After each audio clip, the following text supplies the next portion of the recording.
What if you could have the best night of the year and change a child's life forever? Join us at Winetopia, Northwest Arkansas's premier wine, beer, and bourbon tasting party, raising funds for a children's home in Kenya through the local nonprofit Restore Humanity.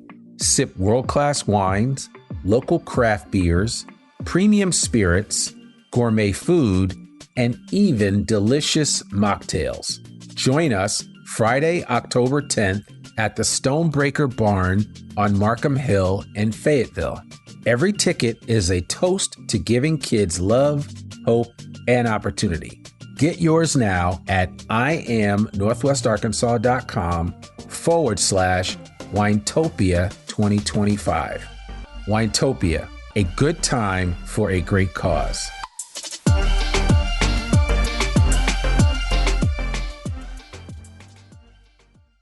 Support for this episode comes from Signature Bank.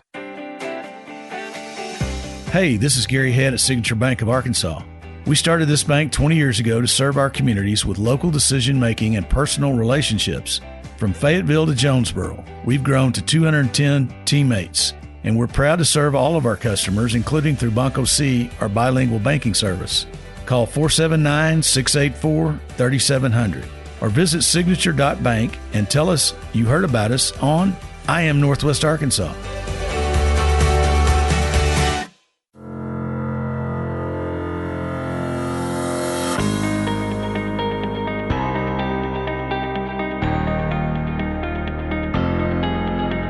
It's time for another episode of I Am Northwest Arkansas, the podcast covering the intersection of business, culture, entrepreneurship, and life in general here in the Ozarks. Whether you are considering a move to this area or trying to learn more about the place you call home, we've got something special for you. Here's our host, Randy Wilburn. Today on I Am Northwest Arkansas, we're diving into the artistry of woodworking with someone who redefines what it means to build with purpose. Matt Buell didn't pick up woodworking until nearly 30 years of age, but now he's a national award-winning designer, a contributor to FDMC Magazine, which stands for Furniture Design Manufacturing Cabinetry Magazine, and a mentor to the next generation of makers. From bespoke restaurant interiors in Bentonville to empowering young apprentices, Matt's story is one of passion, precision, and the creative spirit of Northwest Arkansas. I'm excited to have Matt on I Am Northwest Arkansas today for the first time ever. Matt's a dear friend. I met him years ago when I first moved here. We were looking at possibly getting a table made for our dining room, and Matt gave me some guidance and some actually really good advice around woodworking and specifically around furniture. And so I never forgot that. And so I've always stayed in touch with Matt. And, I finally said, I need to have you on this podcast. So without further ado, I want to welcome Matt Buell to the I Am Northwest Arkansas podcast. Matt, how are you doing today? I'm good. Grateful to be here. That's awesome. I'm now officially uncomfortable. I don't think anyone said anything that nice about me in a long time. So yeah, I wanted to make Matt blush. So that was mission accomplished. So no, that's awesome. I want to jump into this because actually I have some selfish reasons to sit down with you today and have this conversation. And one is that as a father of 3 young men, one is 2 teenagers, and then one that's just recently turned 20. And as I think about just the arc and the progression of young people in general with their careers and everything, I think that your story is really powerful. And I want this to be an episode that people could really kind of connect with and maybe get some insight and information that will help them as they navigate trying to help their kids adult and figure life out. So what I would love for you to kind of talk about how you personally came to woodworking later in life, 30 years of age. I mean, that's at a time when people are starting families and doing other things. You're developing a whole new career. What lit the spark for you? Ooh, oh man. One word summary, I guess, would be danger. I was at a weird spot in life. I had just moved back here and it was kind of going through some life transitions, to put lightly. And so I didn't have a family of my own or really a career or anything budding at the time. And it burned me alive when I realized it. And I was working in a jail, actually, as a substance abuse counselor, and which is heavy. It's heavy stuff. And I was coming home with some, I'm carrying a lot of heaviness that's not mine and trying to unpack it when I get home. And I was still pretty immature, so I just needed something to do with my hands a lot of nights. And I missed playing music. And I kind of had this idea that it would be fun to maybe just take old electric guitar bodies and sand them and strip them down and, refinish them and stuff, even though I had no knowledge of using any tool whatsoever. And I got into it, and I started building like this I had a carport, which is horrible for woodworking, outdoor elements, but I didn't know then. Yeah. And I remember I bought a router, and that was the moment I knew. I didn't really understand what a router was, but I knew I had to have one. And with no tutelage at all, I hooked it up and tried using it, and it was brutal. Really dangerous. I am really lucky that you still have all your digits. Yeah, we don't need to talk about that. That's bad juju. I know. But it was pretty wild. And that thing, it sent some material back at me, but it should have been scared of it. And I just remember this feeling I had that was like, this is what I'm supposed to be doing.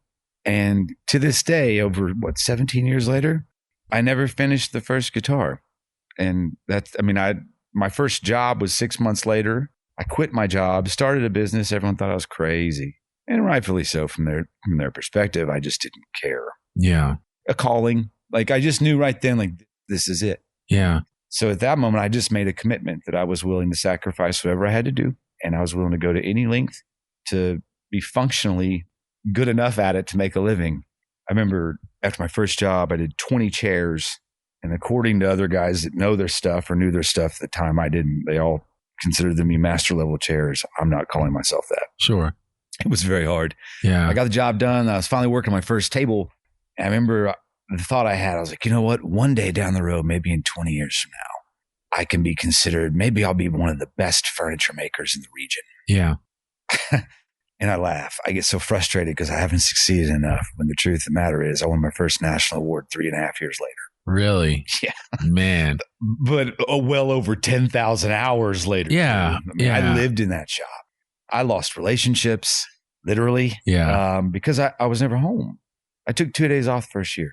Yeah. And every day was 10, 12 hours because I had to pack as much learning as I could to catch up with people that have been doing it for 10 years or third generation, which most of my peers at this point are. What do you think it was about your personality that lent itself to the amazing work that you do? And it's funny because, I told somebody I was sitting down to have this conversation with you. I was going to feature you on the podcast, and they were like, "Oh, Matt's stuff is amazing. You got to, it's awesome." Yeah. And I've actually, anecdotally, several people that, unsolicited sort of like, "Oh yeah, Matt Buell is truly gifted." So I'm curious to know for you, what was it that was, at 30, some kind of light bulb came on in your inner man that woke up something that probably, like you said, you called it a calling. It's something that was probably inside of you, and then it fully manifested itself in your skill set and ability that was sitting dormant for 30 years. I've always been creative, I guess. I have a hard time talking about it because I feel like the whole creative stuff is almost getting a little cliche. And I know that sounds snobby, but it's just been my experience. But the facts are I've always been interested in creative endeavors, whether it's music or painting. And I was always decent at most creative things I tried, but none of them ever felt like it was the medium that I was going to flourish in. And the irony really was that it found me when I stopped looking, which usually the good stuff does. Yeah. So I think those aspects of who I am as a person probably had a lot to do with it, because even though when I first started, I really couldn't wield the tools efficiently or effectively in a masterful way to get the results I was seeing in my head that I wanted. But once I recognized it was possible, it was on. Yeah. My obsession with tooling for the first 3 years, most people thought I was obsessed with machinery and tooling because I had to be a hyper-vigilant student. Yeah. But my obsession wasn't the tooling itself. I would obsess over the tooling because I understood what that certain tool or machine was going to allow me to accomplish. But I think my personality, I'm intense. I think that bodes well for this work. I can be obsessive. I think that bodes well for this work. I am prideful, even in good and bad ways. That bodes well for this work. I'm stubborn, which has really saved me because I've refused to quit so many times when I easily could have. Yeah. But I think over all of that, though, just love for it. Yeah. If you don't love it, all your other motivations eventually will kind of peter out. As a child growing up, did you whittle? Did you have any relationship with wood at all? The only relationship I had with wood would be repairing fence boards with my dad on the farm and saying, here, hold this board while I do everything. Right. No. But I will say this, credit where credit's due, as much as I really resented farm work growing up, because what 9, 10, 12, 15-year-old kid does like farm work. No. It taught me a lot. Like I can take hits and keep going, you know? So I'll give my family upraising credit for that. I don't know. I've always just kind of excelled really well when I've just been able to move at the pace that I see fit, whether it's fast or slow. Yeah. In woodworking, I've gone fast for a slow craft. Right. Well, and I mean, I think, it's not that it's a dying art, but there just aren't a lot of people that are becoming intimate with wood, if you will, from a career perspective. And you and I have spoken about this because I actually had my middle son come out and spend a day with you, just kind of learning a little bit about what you do and how you do it. And first of all, I appreciated that, but That's good for me. Yeah, but I mean, I see how you give back to this next generation in terms of helping them to identify that space where they can actually create and do something interesting. What is it for you that continues to just push the needle and push the envelope on a regular basis, 17 years into it, since that time when you were 30 and you discovered it? Because you've come a long way, as they say, right? Oh, yeah. That used to be a commercial. You've come a long way, but you've done a lot. Yeah, and I don't mean to say, oh yeah, like I'm being arrogant. It's me.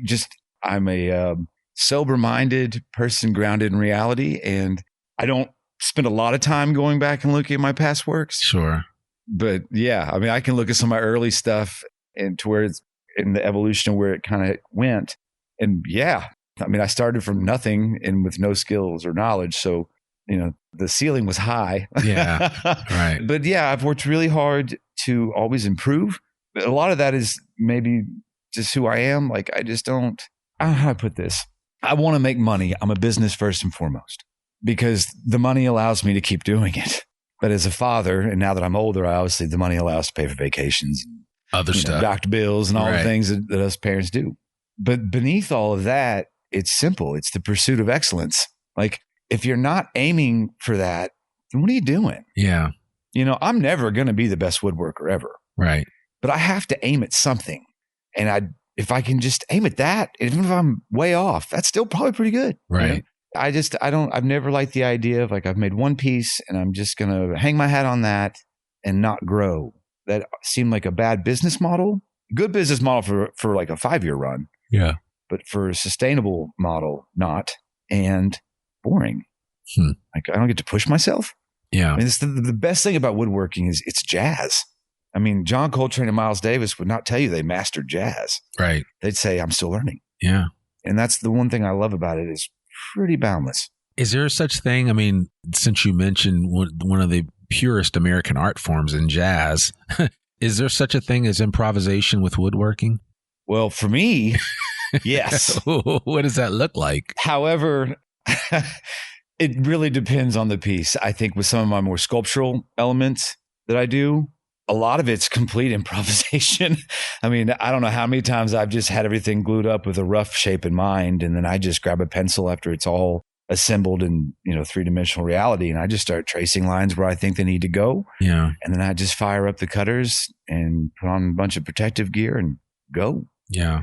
However, a little battle plan never hurt. Sure. But yeah, that's my favorite part of building is just kind of going into it with a vision and a rough idea of where you're going with it. I don't get to enjoy that as much these days. Yeah. Because production schedules. Yeah. It's a high class problem. Mm-hmm. It's because I stay so booked with commissions that, where everything is very agreed upon and said as it should be. Yeah. That element's not as there. So it's funny. I just did an article for FDMC about that, about remembering to set a little bit of time aside to have a little fun with it. Yeah. So that you don't get burnt out. Yeah. And that's on my schedule soon, hence the shop being clean. That's part of my regimen. I clean. Well, actually, the shop is super clean. And I think the last time I was here, you were apologizing because it wasn't up to your standards. No, it's not. And, Like a bomb went off. you know, but I mean, it's really clean it's like pristine for a wood shop. And you've got just about every tool known to man in here to do just about everything. So I don't know. You say that. I mean, there's 2 or 3 I can get. Yeah, I'm sure. You know what? It's been, it is. I've been pretty fully stocked machinery for 6, 7 years. And even I'm getting so used to it that I get on to myself. I'm like, I'm getting soft. Yeah. Because I had like, a couple pawn shop tools and $100. Yeah. And I couldn't even build a box. Well, I mean, but that's a good point though. I mean, it doesn't take much to get into this craft. It takes a lot to stay in it. It takes a lot to stay in it. Yeah. Well, it really just depends on what you're going to be doing.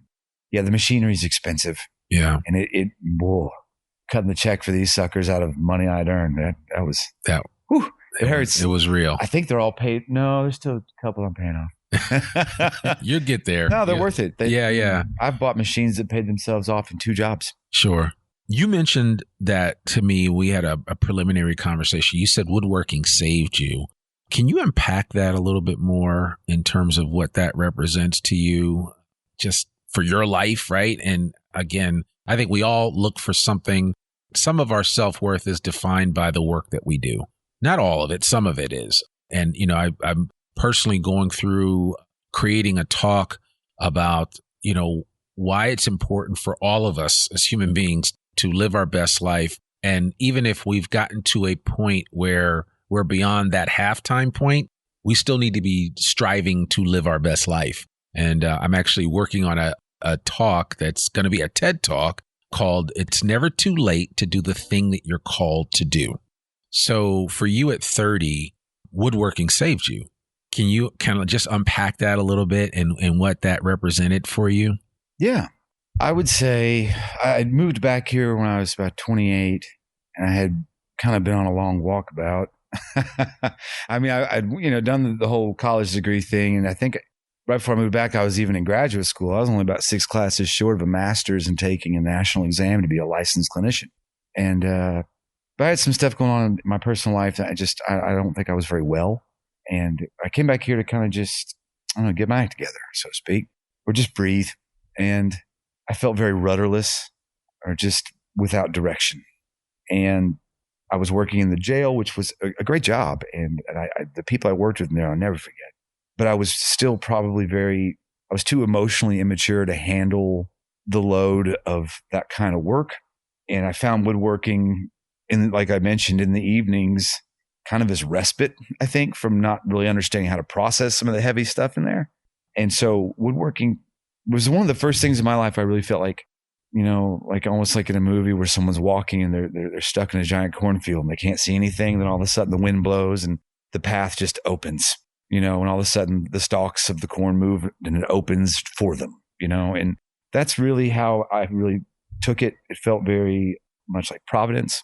Like it was just, I don't know. I knew in my bones it's what I needed to be doing. And that was saving in itself, because before that, I'm not sure I ever really had an idea of what I needed to be doing, regardless of how much I tried to find things to do. And I still do that. I do that with a lot of things outside of woodworking these days. I just try and be open. If something interests me, then I chase it down. As long as I'm not hurting anybody or myself or going back on my word. Okay. And the funniest thing is, a lot of the things I'll chase down outside of woodworking always end up coming back into woodworking. Like I love basketball. I love watching basketball, and I'll get real into it during the playoffs, especially. I designed a piece based off watching an offense play because I thought that the movement was beautiful. And so I just started memorizing the movement. All of a sudden you can see lines, right? I'm like, I could use that. What was the piece? Oh, it was a piece. It was a table. It was a column table. Several years ago, it didn't have a name. It was a smaller dining table. But it was inspired by what you saw on the basketball court. Yeah. Or I was studying Tinker Hatfield, the shoe designer. Okay. I got a couple ideas from him. It's everywhere all the time. Huh. And that's really where I've gotten my best stuff, is just being open. And not in some kind of hocus pocus way. Just being open that there's probably something beautiful around me. If I don't see it, the problem's probably me. So do you feel that in your practice today and the woodworking that you do that there's always something new to discover? Yes, not as much as there used to be, but even things that are redundant to me at this point, there's still room for me to improve. Yeah. As a matter of fact, last spring, I did my very first steam bent laminations. And of course, as a friend of mine who is one of the greatest woodworkers I've ever known, his name is Craig Young. He lives locally. He always gives me a hard time. He calls me Ragnar the Viking because apparently I'm just hard to get rid of. That's funny. I hope that's endearing. I never thought about that. Anyway, he always laughs at me. He goes, Matt, you always cut your teeth on the hardest version of something in woodworking possible. He's like, you just like the pain, man. I did steam bent laminations and I freehanded them, no jigs. I actually freehanded the pieces symmetrically to each other that ended up being part of the lateral support systems underneath the long table, but were also really cool and decorative because they had all these twists and bends, and that opened a whole new door for me. Yeah. And I just hadn't gotten around to that yet. And there's still stuff I haven't. Yeah. For the audience, can you give us like a real like low level description of what steam built lamination is? Steam bending. Yeah. Yeah. So steam bent laminations, it means you build a box, you have a steam making, apparatus or machine, which is actually one of the cheaper things in woodworking and great for felt hats, by the way, if you want to shape them. Okay. You put the wood in the box, and there's more to it. Like you have to know about what your thickness is and like what the temperature inside the box is and how long it stays in. And what happens is there's a certain thing in the wood called ligna. And when it gets steamed, it loosens. And ligna is actually what makes the wood, it gives it its hardness and density. So when it's steamed, it actually will kind of change the structure. And I know the science people out there might correct me on that one. Yeah. But it makes it to where you can actually manipulate it a little bit. So when I pulled one of these strips out of the steamer, I had about 7 minutes at best to get it just where I liked it. Okay. And then I'd get it where I liked it, clamp it down. And I clamped it live to the workpiece. I didn't have any pre-made things to hold the bend overnight and all that. It was because these were a lot of twists and turns. Yep. So I'd have that. I'd get it locked in. Then I'd go grab the other piece. And then you got 7 minutes, man. Like, go. And so it's cool. But there's a process. And I remember because I guess I'm getting cocky, or I am cocky. My wife came in when I was doing it. I showed it to her. And she sat there and looked at it. I got all done. I looked and I said, home run, is that good? Yeah. Because it was awesome. Right. That piece is still one of my favorite I've ever built. It's actually at the Rin restaurant. Oh, really? Yeah. Okay. Well, not trying to caveat. No. Well, I appreciate that. And that's actually the perfect segue because one of your recent commissioning works was Rin in Bentonville, which is Matt Cooper's new restaurant. Mm-hmm. And really cool place. Really, really cool place. Matt Cooper of Conifer fame and before that of Preacher's Son. He is a preacher's son. He's also just a cool dude. He's a cool dude. He's an amazing chef. James Beard nominee multiple times, just like Chef Raphael and a few others that are here. We have some talented mm-hmm. chefs here in Northwest Arkansas, just like we have some talented woodworkers here in Northwest Arkansas. What made that project, and I'm speaking specifically of Rin, special? Ooh, in hindsight, I look back on it and not every style of piece I can build is in there. It's a decent volume of work. And at one point I giggled. I'm like, I feel like I'm getting paid to do my greatest hits. I really just loved that job. The spirit of it really appealed to me. Yeah. So much that I actually reshuffled other workload around to be able to fit it in mm-hmm. because their timelines are really tight. And usually I would raise an eyebrow there because it's really hard to produce good stuff fast, especially at volume. Because I think my one help guy, he's part-time. I think we knocked out almost 40 pieces in less than 3 months. Wow. Yeah, I was tired. I'm 45 now. So you put a lot of work into that. Yeah. I think I took 2 days off from March till mid-June. Yeah. But the spirit of that place is what really got me, man. And the food part, I'm not a big foodie, and not that I think that that's a bad thing. Everyone's kind of got their jam, so to speak, or no pun intended. I totally understand it. And I felt like Chef Cooper and I have a lot of things in common. But to me, it was the spirit of that restaurant. When I first went in there and looked at it, it was just studs. They were still getting it rolling, the building redone. But I understood kind of the spirit of what he was doing. And to me, that restaurant, that is the closest you're ever going to get to getting an invite to Chef Cooper's house. Yeah. And him cooking for you. Yeah. Yeah. You know, I really liked that because it felt more authentic than just a regular restaurant. And then him talking kind of just loosely about what he was kind of hoping for. But for the most part, they gave me carte blanche. You know, they saw, I guess, my body of work and they were like, honestly, why don't you take a look at this room and tell us what you think? Yeah. And they were awesome to work with. And they really respected my ability to just go in there and get her done. Because you originally, correct me if I'm wrong, but when you originally went in there, you were just going to do one thing for them, right? Yeah. And then it ended up cascading into other things. So I think they ran into the same thing that a lot of people run into when they hire me around here, or it's what I run into with everyone. And it's just what it is. It doesn't bother me a lot, but most people in Northwest Arkansas don't really know I exist. At least that's what I think. Sure. I've always just thought it was kind of cute, you know, like, well, okay, that sucks. I'll build for anybody. I love building for people here. Right. And they actually, I was referred to them by, in my opinion, the greatest concrete furniture guy in the world. Okay. Brandon Gore. He's unbelievably talented. The project manager, I guess, is friends with him, and Gore told them they needed to call me. They had never heard me, which is fine. So when I showed up, they were actually just inquiring about the front door, and they asked me, you know, for some numbers on what they wanted. And I said, here, that's what that looks like. I said, however, let me sketch you a couple of things also, because you could probably have a door you don't even know exists. So I sketched up and mocked up several sculptural doors. Yeah. And they saw that and they're like, yes, please. And so I think after that, my guess, I don't know, is that they looked at my body of work and they're like, who is this guy? Right. And then they realized, you know, it was like, oh, you know, and that was another part of that process. It was so cool because that was right in the middle of Chef Cooper being nominated for the Beard Award. Sure. And I remember I've been there, you know, I won my first national award. How long ago was it? 10 years ago, 8 years? I don't even know. Like I kind of remember the excitement and the nerves and the expectations. And so there were several times I go, because I was delivering stuff almost every Friday. It got to where my wife was wondering what I was really doing in Bentonville, you know? Right. I'm being cute. Well, I've been checking on Cooper and just like, how are you doing, man? Like, how are you? Like, you doing all right? You know, I really like them a lot. But yeah. But to answer the question, I guess completely, the spirit of that place is what really got me, especially like the private dining room. There is a wall of shelves. That's probably the only thing in the room I didn't build. It's full of his personal cooking books. Yeah. It's like his altar. I mean, it's just cool. Yeah. So when I saw that, I'm like, I get this, you know, and I sculpted the entire like kitchen island that he cooks on, and it's very on display, and it needed to look like it was made by a human, and it needed to look like something that wasn't coming out of just a factory, but it still needed to look like it came from an amazing factory, you know? So I don't know. I just really felt like the vision of that place, the spirit of it really blended with who I am. Yeah. You know what REN stands for, right? Remember your name. Yes. Absolutely. Yes. It was something his grandmother. Yeah. No, I remember when he told me that. I was like, yes.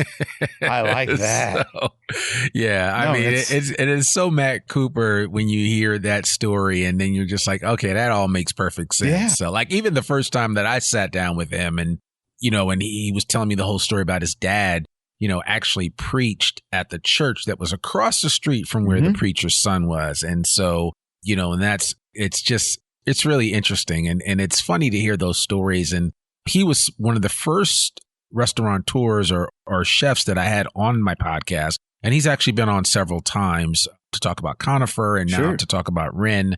But I look at him as an artist. I mean, he is second to none when it comes to just crafting and putting disparate things together that you eat. And you're just like, where has this been all my life?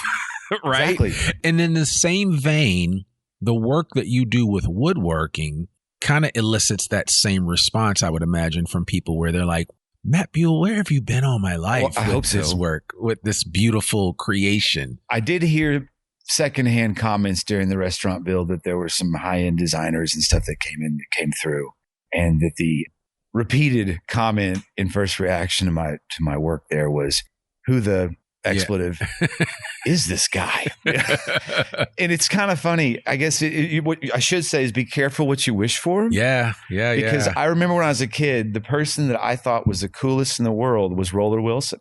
Okay. I grew up in Fayetteville. There's nothing more locally born and sourced than me. Yeah. I mean, people like me. I was born and raised here. Right.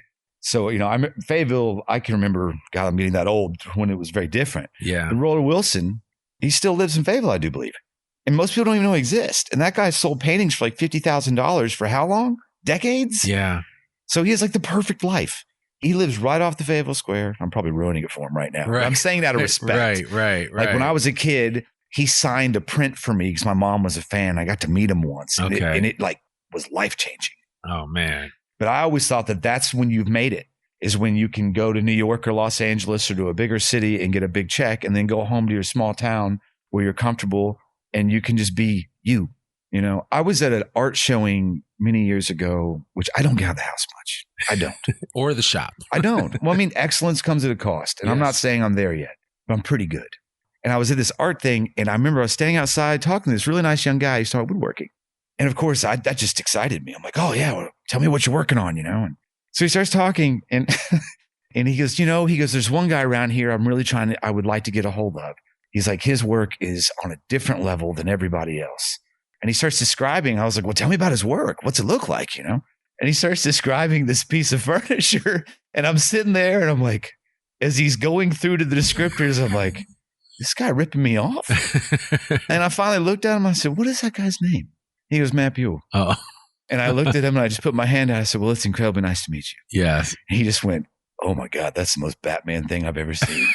He's like, wow. And I was like, I think that's cool. I know. I know. Maybe I got to get out of the house more. Wow. That's funny. So you said Roller Wilson? Yeah. Roller was one of my idols growing up. I'm going to have to look this dude up. I don't know why I don't know him. And those of you that are listening that know who he is and you're saying shame on you, Randy, for not knowing him, I apologize. I will figure it out. I'm new to the area. I know I have 11 years here, but I'm still learning new things about Northwest Arkansas. That's what I love about this place. I haven't seen Roller. I was in his presence once or twice as a child. So yeah. For all I know, he's going to be ticked off that I even brought his name up. So, I don't know, but yeah. I'm a huge fan. Sure. And that was a moment in my life that was very, very motivating, inspirational, and really showed me what the standard is. Yeah. Yeah. That you don't have to walk around with the big ego, that you can just enjoy life the way it is and still be great at something. Yeah, I love that. Listen, I know, and I kind of want to switch gears here a little bit. I know you've spoken at national events and you've judged youth competitions. Mm-hmm. What's the message you share with the next generation of makers? Lots of them. So I've been the host of the Young Wood Pro National Contest for 3 years now. And I'm also one of the judges on the panel, which is a whole other story I'll get into another time. It's like I'm sitting next to people that I idolize. It's wild. So every month I will do an article and a video that's really be kind of throwing out some just suggestions or strategic tips to help young woodworkers that are just now getting started in the industry, because the goal is to let them learn from a lot of my aches and pains along the way so that they don't have to. Yeah. Because the way I started out, I had no guidance, no tutelage, no help, no money. I mean, my dad's a very successful guy, but asking for help wasn't something I really wanted. I'm too prideful. Yeah. So my goal has always just kind of been one of those things where it's like, I want to help these guys and gals have the easiest, softest path they can, because it's already hard enough as it is. And so that's really the spirit of most of the articles and everything. I mean, but it's very business minded. Yeah. I don't do a lot of like how to make a table. I mean, I feel like the universe of YouTube is already overflowing with good and bad versions of that. Mine's more about like, hey man, you're a professional. This is about running a business. This is about being a professional. This is the things that are going to come up as a professional. Shop layouts, logistics problems, client problems, contracts, doing inventory on your stuff, little weird tricks that have worked for me. I think the biggest thing, I'm a big proponent of right now. So I was just a keynote speaker at the largest woodworking show in the country a few months ago. And the topic they handed me was how to get young people attracted to being in the woodworking industry. My first response was, really? We've been talking about this for 10 years and we still are asking the question. We should already have a plan. And then I've worked with power tool companies, and I have good relationships, and all of them want that. Yeah.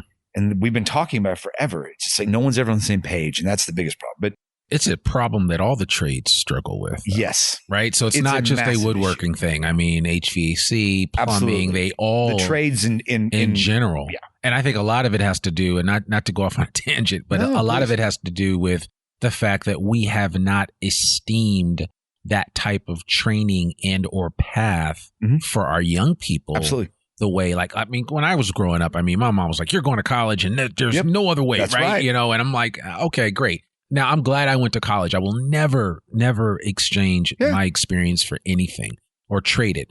But there are a lot of young people, men and women, that, you know, the trades could be a tremendous opportunity for them. Huge. And not only a tremendous opportunity for their own well-being and the ability to put food on their own tables, but it can also be a leg up for them economically.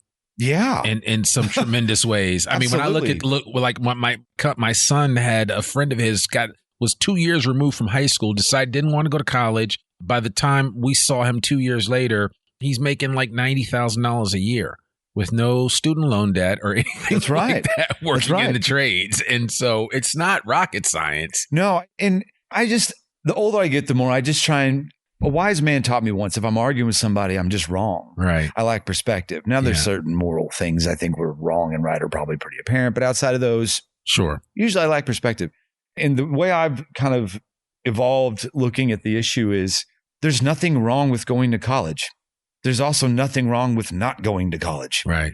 You know, I think it's a generational thing too. I think that there's a context of what was happening society-wise when we were growing up.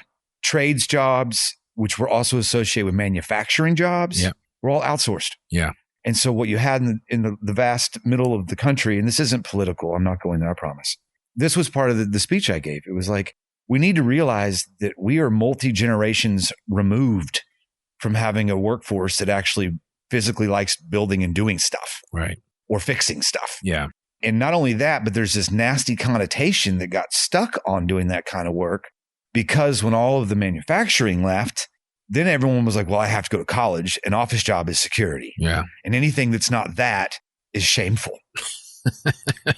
And that really is the rolling connotation that was really baked in the late 90s. Yeah. And so now we have kids that are coming of age who are being raised by the kids, us, who were told, hey, that's not the path. Right. And the irony is, it's just not a one size shoe fits all. And I made more money on some of my better years doing furniture than I would have in my best years as a private practicing clinician. Yeah. You know, and it's really interesting too, I think, with the way things are moving. And this is, at the time of recording this, it's 2025. AI. And there's this little thing called AI out there. We were talking about this before we started hitting record, about how, you know, you were talking about how you lean into AI for certain things. And I was just listening to your use case. I'm like, yeah, I guess I got to do the same thing. But I mean, that is fundamentally going to change everything. Fast. But I don't know that AI is going to be able to build any wood sculptures. Well, the robots have been doing my job for a decade now. Well, but I mean, I've seen it. Yeah, but I mean, at the level of creativity and inspiration, you know, and that I think is the difference. Because you could certainly make the same argument that if you train an artificial intelligence brain long enough, you could teach it to write like Hemingway or anything else. But it'd be impressive. It would be impressive. I just think that there is AI drink whiskey. I don't know, but at least you won't have to worry about a DUI or anything like that. So yeah, but I just robo-taxi. I don't know. Right. Yeah, you don't know. But seriously though, it's like we've almost come not full circle, but we've come 180 degrees from where we were like, oh, you know, white collar jobs, all these, this is the way to go. And now all of a sudden, all of that is under duress and under stress. Yes. And people are like, man, I need to get back to doing something with my hands, right? So everything that Mike Rowe had been screaming from the mountaintops for the last 15 or 20 or 30 years is coming to fruition right now. And just, I want to put this out in the universe because I don't know Mike Rowe. Yeah. But Mike Rowe, if you ever hear this, please give me a shout. I'd love to talk. What, man, if Mike Rowe's listening to my podcast, I'm doing something. So, no, because I mean, I would gladly, Mike Rowe or anybody, and I've had some discussions of recent with stuff I can't really get into on here, kind of getting on board with some other people. Yeah. Pushing harder for the trades work. But it's really important that I say this. The people who are doing the jobs in the offices, they matter to me too. Oh yeah, You know, absolutely. Yeah. I don't have like a office jobs are bad mentality. I think there's just never one true path for everybody. Mhm. And that's been my biggest thing with the trades push for the youth. It's not like hey, you need to do the trades because it's the best. Like, I don't know. It's been great for me, you know, like you need to be open. Yeah, you do need to be open. And you know, I've had a chance. So I spent some time in Germany growing up. And, Very trade and I studied. Yeah, very trade center. And the reason why I was going there is because actually our exchange student that's living with us right now, shout out to Miguel. He is 16 years old and he's going through an apprenticeship at his school back in Austria for IT. But his sister, who is a year or two younger than him, is going through a culinary program. So this young lady is 14. She's already identified that that's something that she would like to do. She'll or be at a least sous she has chef by the time she's 16 or 17. Absolutely. But I mean, she's already starting it. Mm-hmm. And her peer here in the United States is kind of being forced to take a million different classes and things that they may have no interest with whatsoever. And they'll be working in the kitchen, working their way up, paying off student loans. Yeah. And that's a challenge. And that in and of itself is the one thing that I think if we could learn something from what they've done in Europe and probably some other countries, but specifically in Europe, they've over-indexed on creating outlets from a perspective of trades that gives everybody kind of a path. And you can take this path or you can take that path. And I mean, I just think that's something that as our country, as great as our country is, there are some areas of improvement that we can use. And I think with individuals with your skill set and background, you will be able to speak to the power and the possibility of what that track would look like. I'm the worst and the best guy to have in the room with the youth because the truth of the matter is they have no excuse. Yeah. I couldn't even build a box when I was 30. Right. I mean, I remember I did a huge marketing campaign at the request of Festool, which ironically is a German tool company. Yep. I use their power tools because they're superior. Yeah. If Americans could make one of those, I'd gladly switch. But the results are superior, and I'm a professional. I need good results, and I need them quickly. And, you know, for router dips, I blow a $5,000 workpiece. Right. Their routers don't dip. It doesn't move. The depth gauge is perfect. But I remember that campaign. That was one of the reasons they loved me, was because I was already being seen as, you know, one of the best amongst my peers in the entire trade. And I'd only been doing it at that point for like 6 or 7 years. Yeah. And they loved that because it's like they loved it because they could use me as a way to dare people who were on the fence about getting into the work and trying out their tools. It's like, well, what's your excuse? Right. You know, but that's the thing. There's nothing wrong with trying. Yeah. It's the fear of failure that kills everybody. It's like, go fail. Please go fail some. Yeah. Yeah. I mean, and fail often. I mean, my thing is, you know, and I keep telling my son, Nathan, who came here to spend some time with you. And cool kid, by the way. Thank you very much. I enjoyed it more than he did. We got to talk ball and all kinds of stuff. Yeah, you talked a little bit about everything. So, you know, I keep telling them, you know, especially for young men, like I'm speaking specifically for men. So all of you parents out there that have a young man between the ages of like 15 and 20, recognize that their whole front section of their brain isn't even fully formed yet. Yeah. I've been giving my kids license to make mistakes. I told my oldest son, Joshua, who's 20, I'm like, dude, you got till about 25, 26 until you start really getting it all come together. I mean, he woke up late this morning for school and he should have been at school on time, but he missed it. I'm like, but he's 20. So you got to have grace for that. Right. Yeah. And I think that too often we want our kids to grow up so fast that they miss the process of actually maturing. Yeah, which a lot of times just means enjoying the consequences of their own choices. Absolutely. Good and bad. Yeah, I mean, that's the thing. It's not always bad. No, it's not always bad. You know, it's not always bad. It's just, I'm a big fan of autonomy. Yeah. You know, within reasonable boundaries, like letting people go experience what they need to experience. Yeah. I don't need to be right. Yeah. I'm too old to care about being right. So tell me this, and I mean, because man, we could talk all day about the trade thing, especially. I care a lot. Yeah, and I've done stuff with the Northwest Arkansas Council because they're really big into that, and there are a number of trade programs that are really viable that a lot of design firms participate in, Mm-hmm. and they, you know, there's one event, Build NWA, where they pack out a local hotel in Springdale every year and they bring in all of the different trades. And then the kids can come in, they feed them Chick-fil-A, and then they let them try out stuff. They bring commercial vehicles there. they show all of that to them. That's cool. And yeah. And the thing that's cool about Northwest Arkansas is that you're starting to see facilities in places like the Center for Innovation and others that are saying, okay, I see that this is where things are headed. We're going to create opportunities and a platform for young people to kind of embrace all of the different options that are available to them. I mean, you can get a CDL. You can get a CDL license going to the Center for Innovation. You can work a forklift. You can learn how to use all of those different heavy, all of those different heavy machinery equipments. You can do that right there in the safe confines of the library. I mean, that's kind of, to me, that's the investment that Northwest Arkansas has put into our young people. They just need to be able to take advantage of it. Yeah, they need opportunities. They need options. And then once they find some options that look enticing, they actually need to have some sort of infrastructure where they can actually go pursue it. Yeah. Yeah. I'm a huge fan. I probably need to get more active with the local networks as far as being more hands-on with. Well, I can introduce you to some people. And I do love teaching. It wouldn't surprise me. Depends on how a few things go in the next 6 months or so. But down the road, it wouldn't surprise me if I just open up my own school. Yeah. I think it would be valuable because, I mean, that was going to be my next question, was how you balance mentorship with running a high level. It's hard. Custom design shop. It's really hard. So I take on apprentices sometimes. There's a lot of training. These machines are wildly dangerous. And I always get the same question. Which one's the most dangerous one in the shop? My answer is always the same. The one that's on. Because they'll all maim you or kill you, if you're not paying attention. It's a really difficult balance I'm still working on. There's some jazz for you. Because a lot of times, depending on how far along someone's trained, they can help, work on professional pieces in process to a point in the process. Yeah.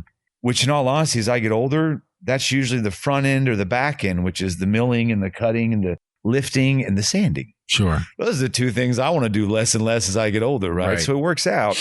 But there's that dance of, am I having to stop and teach so much that I'm not getting my job done? Yeah. And so it really, when I have some slower times, that's when I do more teaching. And when I'm slam booked, either if someone's good enough and already up to kind of take the training wheels off and roll, then they're in here rolling and I work with them. If they're not quite ready yet, then we just take a break. Okay.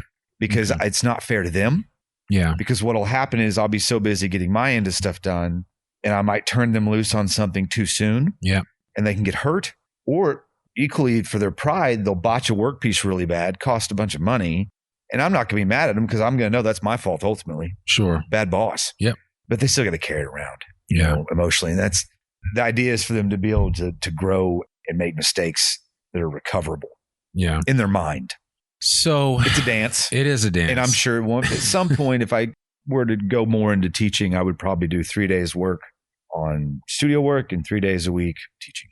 Well, yeah, because I think the power of that is that would be an extension of your legacy. Imparting that to some other people. Oh, it's completely selfish. So, yeah. So I said that. It's kind of like, you look at all those students of like Frank Lloyd Wright and all, Faye Jones and all of the designers. And you're like, well, so-and-so was a student of fill in the blank. There it is. So-and-so was a student of Matt Buell. Well, the Matt Buell from Northwest Arkansas? That'd be weird. But that's the truth. In any aspect of life, the greats, one thing that makes them great is how much they are students of their craft. Yeah. Look at Kobe Bryant. Oh, yeah. Absolutely. I mean, he could tell you who George Gervin was. Yeah. And why it was important. Yeah. The first Kevin Durant. Yes. That matters. And I actually, in the speech I gave recently in Vegas, I've done a lot of speaking engagements this year. They do run together. I've got one more left. Are any of these on YouTube? The one from Vegas will actually, they call it a WED Talk, a Woodworking TED Talk. Okay, cool. And that should be uploaded. We'll make sure we put some of that in the show notes so people can see. I haven't seen it yet, close so and personal, let me know if it was any good or not. I don't know. But I remember saying something to that effect, that I care, and I genuinely do, because the craft I do is giving something to me. Sure. And the way I see that is much greater than myself. Mm-hmm. And so I owe a debt. Right. I still want to make my living, but I owe a debt. Yeah. So it's important, the things that I've been given, talent-wise, God-given, however you want to put it, I need to give some of that away. Yeah. But selfishly speaking, if I keep going hard, in 20 years from now, maybe I make it in the top 10 woodworkers of my generation. well, if there's not another generation, who's going to be around to know it? Right. But I like that because there's also pressure that comes with that. It's not all glory. I have to carry the weight of inspiring. Yeah. Yeah. And the real big problem that I see right now is social media has been awesome at just getting the thing out there so that the youth can even know that woodworking or being an electrician or any of those things are even a thing. Yeah. But it's also put us at risk, especially in my craft. It looks to me most of the time like we're selling the youth the performance of woodworking and not the actual job. Yeah. And so that bothers me a little bit, but all I can do is just show them do what I do. Yeah. And put it out there for folks so that they can really see what it's all about. Right. And I think that's important. I want to ask you this as we land this plane. What has, or rather, what ways does Northwest Arkansas shape or support your work? You know, I mean, how has, and I guess maybe a better way to phrase this would be as a canvas, Northwest Arkansas, the area being a canvas for you with your woodworking. How has that shaped the work that you do? You mean like inspirationally? Yeah. Or the people? Inspiration, the people. I mean, has this been a good base for you to do your work? Have you found that to be the case? I mean, you're from here. Yeah. Right. And I'm asking that as an outsider, right? Because I mean, I've been here for 11 years, but I still feel like I'm an outsider. I started my business during the Great Recession. Telling you, I just didn't care. I had to do it, didn't care. The first thing I would say is the people. I'm not a very social guy. I don't really get out much, but there's been some incredible people that became clients and some friends that really gave me a canvas, so to speak, to really just go. Yeah. Like Fayetteville, the City Hall. I sculpted it. Okay. You know, that was an amazing opportunity, you know, to be able to do something I know that'll be sitting there when I'm gone. Yeah. That my daughter, if she just misses me one day, she can go up there and just take a look at it. Yeah. You know, that's the beauty of, I think, of woodworking and creating anything in general. I know when I was in Germany, I studied a guy named Tilman von Riemenschneider, who was what's the best word? He's a woodworker. He's a carpenter.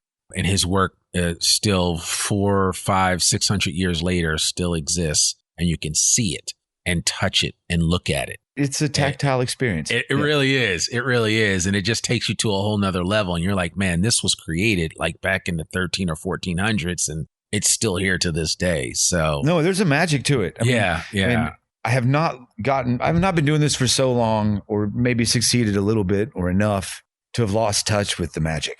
How it all just starts on a piece of paper. Yeah. And just an idea. Yeah. And then you somewhere in the middle, you got 15 splinters and you've sliced yourself wide open and, you know, the client's screaming because you're 2 days behind. But somewhere in the middle of it, there's this magical moment where even though it's not formed all the way, that picture on the paper, you start seeing flashes of it. Yeah. In 3D, you know, and it's like, ooh, here it comes, you know, and it's like, well, what's the next part? Let's get to that, you know? Yeah. But then afterwards, you can always relive it because it's right there. Yeah. No, I'm romancing it pretty hard. I love it. It's also really hard work. I don't want to sell it to the kids in a way that's not honest. Like, and I know you shared that with Nathan. And I told him, I said, you want to get into this. This is something that won't come easy, and you will have to put your time in. And as soon as it gets easy, the wood will do something weird to you. Exactly. Like, it's humbling. It will humble you for sure. All right. Last question, I promise. Nice. This is actually a selfish question for me, but it's for everybody. What advice would you give someone who thinks it's too late to start something new? 30 years old, you got into woodworking.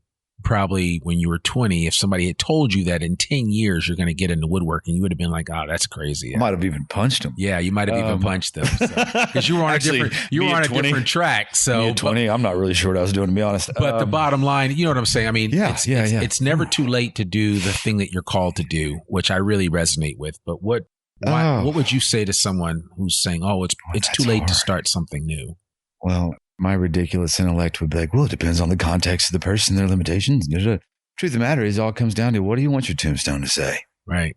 You know, I mean, what do they say? Make the dash count, right? Yeah. I mean, if there's something that's calling you and it's not harming anybody, answer the call. Just do it. I mean, yeah. What do you really have to lose? Yeah. What are you going to lose that you were planning on taking with you? Yeah. You know, I mean, but I don't know. A lot of times, luck matters and obviously finances matter, but there's a lot of moments in my job where it really just came down to how bad do you want this and how far are you willing to go to get this? Was it 12 and 15-hour days for a year straight with 2 days off? Yeah. Okay. I found out that I was that willing. Okay. There you go. But I don't know. I just don't think anything's out of reach if you're realistic and you're willing to do the hard stuff. So there's really no. Yeah. It just comes down to what are you afraid of? Yeah. It's crazy. You look at all these people and now again, that was a truly selfish question for me. But as I think about some of the people that I'm highlighting in a talk that I'm doing and just what they overcame, and obviously everybody knows Colonel Sanders' story, but they don't really know his story. Sure. Like multiple failures, like multiple, like dude slept in his car when he was in his 60s, trying to figure things out and trying to get those 11 herbs and spices onto the dinner tables of millions of people. And in his 70s was able to sell KFC, and it was a global product. And that didn't come without some pain and heartache. Nothing does. No. Nothing real. No. I think it has been my experience. I'm always asking questions of people that I think are successful. Yeah. Or that they have something in their life that looks like something I would want or that would work for me. My favorite question to always ask people, and it's wild because it's counterintuitive, but every one of them, every time I do it, the different people always have the same response. They light up with joy. Yeah. I always ask them, what were your favorite failures along the way? Because it does two things. Right. Any fear I've got of failure about trying something is automatically negated. Yeah. Because I realize, they failed a bunch too. And look where, this must be part of it. Yeah. So there goes that irrational thinking. It's out the door. But once you're on the other side of a lot of that, or at least it's really there's always something. But once you're on the other side of a lot of that stuff, you love talking about that stuff because that's where you learned your best lessons. Yeah. Like a lot of times the failures I've had or the places where I've been wrong have been the springboards that actually propelled me into where I needed to be. So it's like, yeah, why not? Yeah. Like what? Pain? Yeah. I'm pretty sure every human's pretty familiar with that is. Like, sure. Oh man. No, you're absolutely right. And I think, sometimes we hope, I always say if you're not going through something, then you're really not living. And that's like one of the best pieces of advice that I can give a young person, right? I'm like, if you think everything is going to be hunky dory and that it's going to be effortless, think again, Yeah. And my grandmother used to remind me, she used to say, trouble you will have with you all the days of your life. So you have to just deal with it. And pick your trouble wisely. And then the last thing she said, and I'll end with this, is that she used to also say when you were going through something that was really hurting you, she told a young man some advice. He was in the hospital at the time and, almost on his deathbed at the age of 23. And my grandmother told the man, she said, don't waste your pain. And he has taken that with him all really his life. Yeah. Don't waste your pain, because we all go through things in life that really, can wreck us if we let it. And this guy has one of the largest churches in Columbus, Ohio now. He has got a wife and kids and grandkids, and he's in his 60s now, but he always reminds me that was what sustained him, that advice that my grandmother gave him when he was 23 years old in a hospital thinking he was going to die. Yeah. And my grandmother said, don't waste your pain. That's really good. And he took it and ran with it and never wasted it. And the fruits of what he's been able to do since is something. I think about, because that's amazing. And it really just rings true to a lot of kind of the isms I try and live by. And to me, the path to being good at something starts with humility. Yeah. Because I'm not going to improve at something until I've spotted where it is I lack. Yeah. Or where I need it. And that requires the humility to say, yep, I got some work to do there, Exactly. But then once you cite that and you see that, you got to go do it. Yeah. And that's where people, I feel like they get stuck. Yeah. They get so stuck in kind of just whipping themselves over the fact that they're not perfect at something or that they're messed up in one area. It's like, no, man, that's just the work. Just go do it. Yeah. But the pain thing is interesting. Something I've been learning as I've gotten older.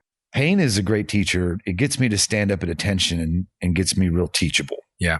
But I feel like I'm gaining some wisdom in learning life is going to dole that out just fine. Yeah. I don't need to go find some extra so that I can get extra humble and be extra teachable. Right. I kind of let the universe keep me right size. Yeah. You know what I mean? Because at a certain point, there's been so many times I'm like, now, wait a second. Is that me just asking for pain because Right. I'm bored and I need to learn something? Right. Well, but sometimes I think we just find ourselves in an unpredictable situation, That's life. and you've just got to push through it. Otherwise, you set obstacles the way. So Marcus Aurelius is one of my favorite readings. Yeah. So Marcus Aurelius who and knew you were Malcolm going to X have throw become my go-to. a little stoicism in there? But no, I appreciate that, man. This has been really rich. Matthew, thank you so much for joining me on the podcast. This was long overdue. This was a long podcast. We're kind of in Joe Rogan. No, it's all good. We're in Joe Rogan territory here, but I think it was well worth it. And more importantly, there were some things shared that I think young people need to listen to. And I'm going to certainly make sure that my sons listen to this episode and they share it with some of their friends, because, there's just some really good advice. Not every data point or every piece of advice that you're going to get is on TikTok or Reels or anything like that. Sometimes you just have to listen to some good storytelling. It's very manicured at this point. Yeah, it is. Absolutely. Absolutely. But seriously though, Matt, thank you so much. If people want to reach out to you, they want to connect with you, they want to buy your work, what's the best way for them to do that? M. Buell Studio. Okay. Is my website. .com. Mm-hmm. And my contacts on there, but I also and that's Buell. Mm-hmm. Yes, and also I have the social media stuff too, and we'll put all of that in our show notes and make sure everybody can connect with you. But we really want to support you any way that we can. So. Well, I'm grateful and likewise. Just thank you for taking the time. I hope I answered your questions at least in a way that was understandable. No, to the audience. Absolutely. No, I appreciate it. Thank you so much, man. And we'll look forward to having a part 2 of this conversation. So as I like to say, we'll put a comma here, not a period. Deal. This has been fun. Perfect. All right. Well, Matt Buell reminds us that mastery isn't about where you start. It's about how much heart you put into the journey. In a world chasing speed and scale, Matt is carving a legacy one meaningful project at a time. And Northwest Arkansas, honestly, is all the richer for it. Listen, guys, I hope you enjoyed this episode of I Am Northwest Arkansas. I'm your host, Randy Wilburn, and we'll see you back here next week with another new episode of I Am Northwest Arkansas. Peace. We hope you enjoyed this episode of I Am Northwest Arkansas. Check us out each and every week, available anywhere that great podcasts can be found. For show notes or more information on becoming a guest, visit IamNorthwestArkansas.com. We'll see you next week on I Am Northwest Arkansas.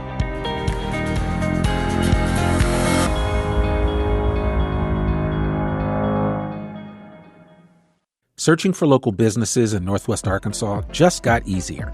From restaurants to roofers, boutiques to baristas, FindItNWA.com connects you to the best local businesses with just one click. Discover something local, something great. Visit FindItNWA.com today. Find it fast, find it local, FindItNWA.com.